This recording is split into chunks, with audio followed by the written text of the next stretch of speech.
He's giving his for the streets. What you mean we have a big mother? He got sugar now. He got sugar now. Hi, ladies and girls. Welcome back to my YouTube channel. And this video is another story time.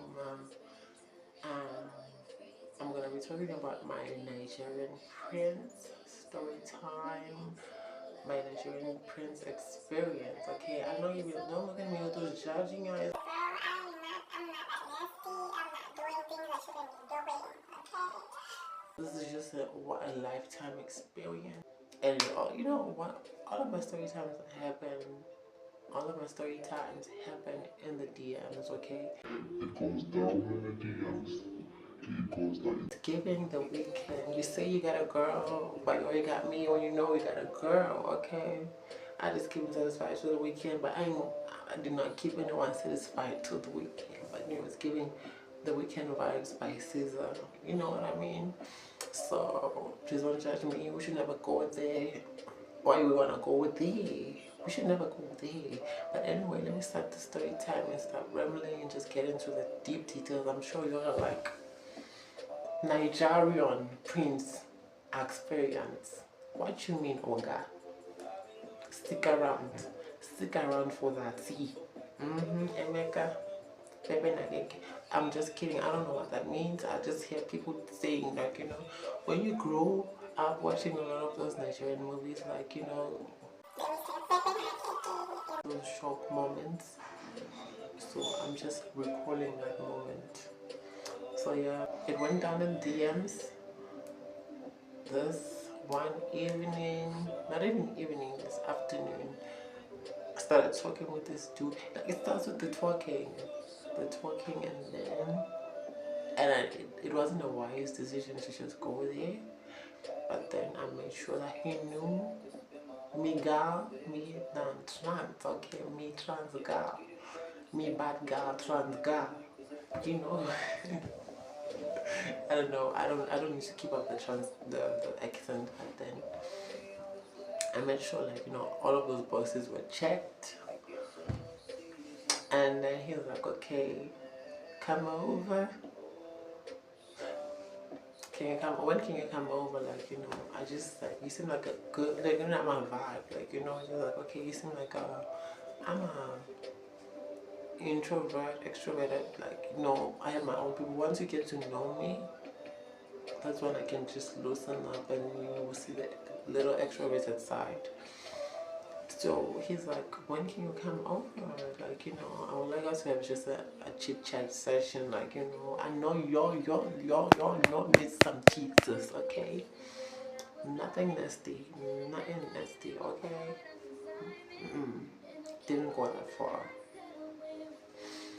So he, after I think now it was 6 p.m.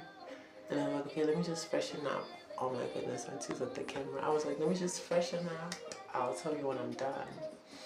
I freshen up and then I get done. I just wear some cozy loose clothes, oversized clothes that make me feel at home. My comfortable outfit, like, you know, not the belly, like, you know, look at me, I'm trying to seduce you type of outfit. It was just like giving housewife, okay? Because I'm such a homebody, like, I'm a really big homebody. I really like being at home indoors, watching movies, doing my own stuff, like moving how I move. Fuck it. So he was me from Centurion to Stanton for weeks. Girl, I was a Nigerian Prince. Because as I was saying, I was like, Nigerian Prince, we got some sugar now. He got some sugar now, some chumo, some bag, like, you know, he got the big bag made back. So yeah, he goes me from Centurion to St. Always. I was so paranoid, yo. I don't know why was I risking it like this, because I was putting myself, but then you know what, I had my car with me. one thing in the situation where like you get like Ubered out or just getting flew out, just have some spare cash for a flight back home or transport back home. Sad. So I was saying he was the one who requested for the ride, so I didn't have any details on my side, girl. I was just risking it all for this meet and greet. And at this point, I don't know anything about this man. I just know his details and I know his cars. And you know what I did? I sent his pictures and information to my good close friend. And you know, she was like, "Fuck." She was like, girl, you stressing me. Okay, you stressing me. I'm supposed to be asleep and out here sending me your location, because I sent her my live location until the place, until I left. I got to the place, and after I left, I sent her pictures of the sky, pictures of the place. Like, you know what? I was like, if any sticky situation is gonna happen, somebody somewhere will know where I was. And it was not safe of me to do that, to be in that kind of situation. I was just taking it out. So, and you know what, like it was so cringe in the car, like because this guy was playing very like not nice music, and I had the urge to tell him, can you just play different music? But then he was like, he looked like one of those abusive boyfriends, one of those toxic men. I was like, you know what, girl, you just like forever hold your peace and get where you're going. Yeah, it was, I don't know how many hours, I think it was an hour, 2 hour drive. I don't remember, but then, you know, the ride was so long due to traffic. The traffic was trafficking, y'all. It was trafficking, and I was so paranoid. I'm like, okay. I kept on looking at the road signs that, you know, that were leading to Santin. I'm like, okay, I don't want to have information that I'm going to Santin, and then I see the route going to Alexandra.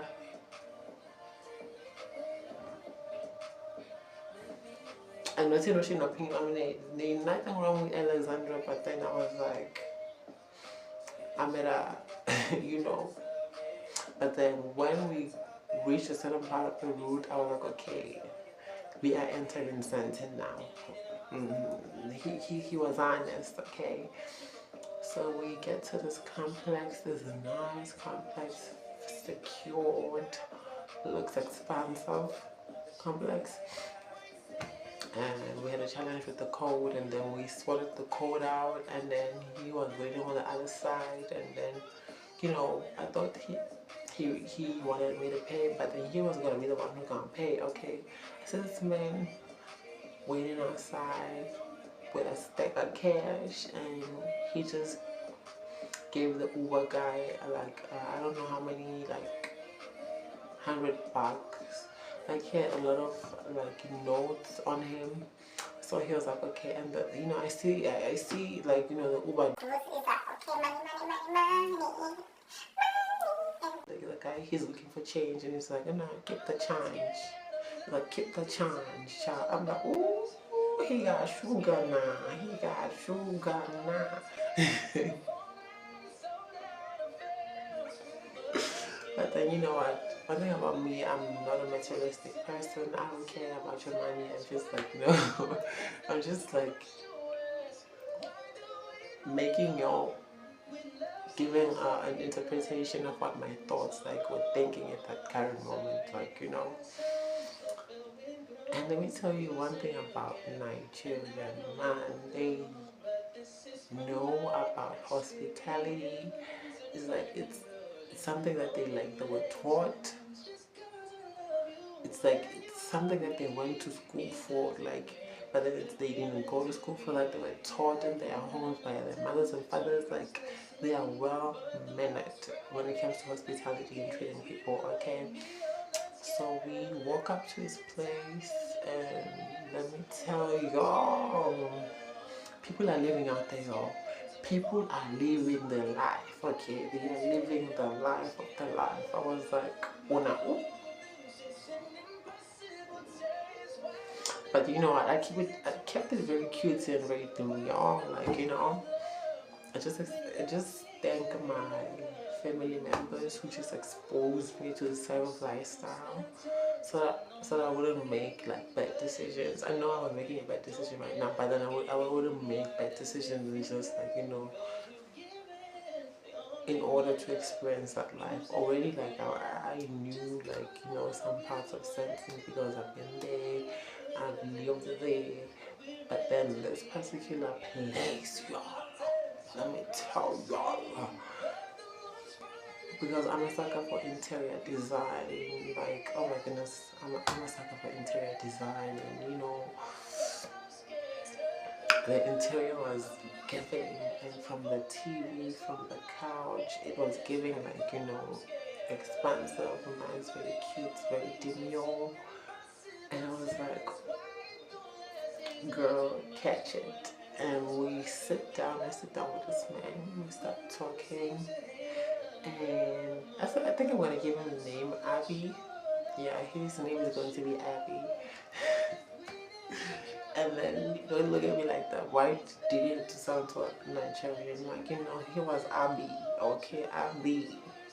So yeah, we sit down and we get to know each other in a good way. Like, you know, he turns on the nice vibey piano music. Here's a holiday, here's Hennessy, they also PD, and then, you know, I asked for an apple juice because I'm a man, and then I just like dash it a little bit with that, like, you know, because I don't really drink, guys, and alcohol is not for me. It's not for me. And even humbly, y'all, because I'm asthmatic, so I ain't trying to die. But then, you know, I was like, you know, 2, 3 puffs in the just trying to look cool, like, you know, let me just like a little bit and get loose a little bit with the habla thing, and you know, not loose like that. So we start talking. He tells me his life story, which I'm not gonna tell y'all. And you know what, the thing is, the meetup, because I got there late. I think it was 9 when I got there. So we talked, we got to know each other. By the way, he was a millionaire. This dude was a millionaire, like, you know, and the thing is, he had everything to check it out. The place he was living in, the cash, the moolah, the everything was just checking in, like, you know, okay, he ain't lying, he's not capping, okay. And he was also in the trading industry. I think I'm gonna cut that out. But then he was in the industry of making money, yeah, and he had his own business, and which is, I'm not going to disclose any of those businesses and stuff like that. So he tells me about his upbringing. He tells me who he is, like from the beginning to the end, to how he got to where he is. Like, you know, I've always had that thing where, like, I had to sit down with people, and it becomes something like not specifically an interview, but a get to know me tag, where like people who find it so easily to open up to me, like in a ways that I'm also so shocked to myself. I'm like, oh no, okay girl, I see you. So anyway, we talk and then we start talking about me, and like, you know, my upbringing, like how did I know I was trans. I was just like, you know, telling him all the good stuff, like, you know, and it was really casual. There was nothing, I wouldn't say like our conversations never really got sexual in any way. Like, everything was nice and good, like getting to know this Nigerian Prince, okay, his hospitality, he took care of me, y'all. And there was a point where I told him, I was like, okay, I was scared, like I didn't trust you. He was a little hurt about that, but I was like, okay, I'm just gonna be honest with you, okay, like, you know, anything happens these days, so I had to just put it out there, like, you know, I was a little shook because I was just taking a risk, and turns out the risk was worth it, because I left there with some tools and motivation and some gems. He just gave me like gems, like, you know, to just hold on to and just use to fulfill my dreams, because I just also I'm pursuing the same industry he is on. So yeah, he tells me, and then like the atmosphere gets cozy, and when the atmosphere gets cozy and he tells me that he has a baby mama, I was like, oh, here we go again, here we go again. What you mean you have a baby mama? And then he was just telling me about his situation, that what, he met somebody and he was like, okay, I don't want more from you, and then the person fell pregnant and now they're just co-parenting, and I'm like, carry on.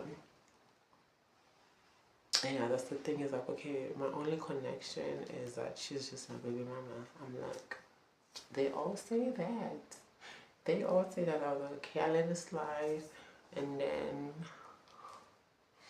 when the atmosphere gets cozy, like it wasn't cozy, but then it was just like, it switched to being like talking about our upbringing and motivational stuff, to just him starting to flirt a little bit, like, and I was like, okay, just like sitting there giggling like a little girl. I'm like, come with it, Organa, bring it. Oh my goodness, not like, what I'm saying, bring it, like, come up with the flirtation vibe, like flirtatious vibe, like, rub me in, like chase me, like, those type of flirty vibes. I'm like, and then the baby in my text, she's like, okay, I want to come over. I'm like, you said you were co-parenting with this person. And he's like, normally she comes on weekends, and why does she want to come to the place now? Because now it was 12 a.m. And I'm like, so why are you scared about it if you are just co-parenting? Like, honesty is the best policy, and you don't look honest, mister. So at this point, the mama keeps calling while during our conversation, and then he's like, okay, there's this intuition when it comes to women, like this intuition when your man is just doing something he's not supposed to do, you will feel it, you will know it in your spirit and bones. It was giving the same vibes, okay? And he's out here lying and say they are co-parenting. Man, they will live in a desert, child. So eventually he's like, I think we're gonna have to cut this short. This meet and greet, it was nice knowing you. I was like, okay, it was nice knowing you too. He's like, you look like somebody I would like to just have over again. Like, how about we do lunch? We go out and do lunch at some point. And he's like, I'm like, oh, okay. He not afraid of the public. He doesn't care, baby. This man doesn't care about who says who, what, and what happened, okay? He's not afraid to be seen with a trans person and stuff like that. I'm like, but you is a liar. You is a liar. You is a liar. So we get like, he's like, okay, I was like, okay, can I just use the restroom? And then he just, okay, he talks to the baby mama, he comes her down, and then he ends up like getting an Uber ride for her. Like, it's like we're getting an Uber here, like he's giving his for the streets. He's Ubering everyone, like, come on, Ogana, like, anyway, and then he gives me, like, notes. He's like, okay, here's your transport money, and it was nice knowing you. He gives me some little cash there, and then, mind you, we didn't do anything. We were just talking. It was just a good vibe, piano music, happily, VSOP. It's just nice things, like, talking about life, talking about, everything around the sphere of earth and everything, it was just out there, talking about kids, and it was so nice. And his hospitality, and like, what, Nigerian Prince, okay, he was a Nigerian Prince. So after that, I got went back home, and then couple of days later was when he was like, you know, he texted me. He's like, oh, how are you doing? I'm good. No, even not a couple of days, like a couple of months, let's say 5 months down the line, like, you know, because that time, I don't know what happened for me to just, you know, delete his numbers, but then I got his numbers back, and then I just like texted him, and then he replied. At the time he was in Cape Town on vacation. I don't know what he was doing. He was like, he was coming back the next day, and I was free the next day. And he's like, okay, we started talking. You know, one thing that turns me off about when I'm having a conversation with a person and then they just say this one thing, they start by like, you know, he was a gentleman. He presented himself as a gentleman to me, and then at this particular time, like when you ask me like, what are you wearing? Like, oh Ghana, you are going the wrong direction. You are going the wrong direction. We were at the good direction and pace. Why are you gonna ruin this up? Why are you gonna ruin this now? You know, it's like, what are you wearing? I'm like, okay, it's giving pervert vibes. Like, you know, I thought we were talking, we were on those talking stages, not there yet. He's like, oh, send me pictures, you know, with the end pictures. I was like, I am phased about your money. You may have the money, the cars, the everything, but I am not that thirsty. I am, you can go catch it. You can go. Skadooch. Not with me. I'm not those type of groupie girls that would do anything for the bag, or you know, throw it back for anything, for like just to see. I'm not the type of materialistic person. I've never been that type of person, so don't think you can throw money at me and show me all the luxurious things, and you know, and think you can reel me in with that. I need more. I need substance. I need something I can work with here. Okay, you have your money, your cars, and everything. What else do you bring to the table? Not like, you know, I'm looking for genuine connections. I don't care, like, you a millionaire or billionaire, shout out to you, because to you, put yourself in the back, you did well, but then I am not about to just disrespect myself like that. So after he started like going that route, I was like, okay, we need to block the Nigerian Prince now. He's lost his way, he's lost his gentlemanness. He has to go. And then I blocked him, and yeah, that's it. That was my Nigerian Prince experience. It wasn't that hectic, okay, as you all thought it would be. If you like this video, do not forget to comment, like, share, and subscribe. I'll see you on another video. Please subscribe, guys, and comment, because it helps me. It's good for you. It's also good for me. Let's keep this relationship going now. Okay? So I'll see you on another video. Thank you so much.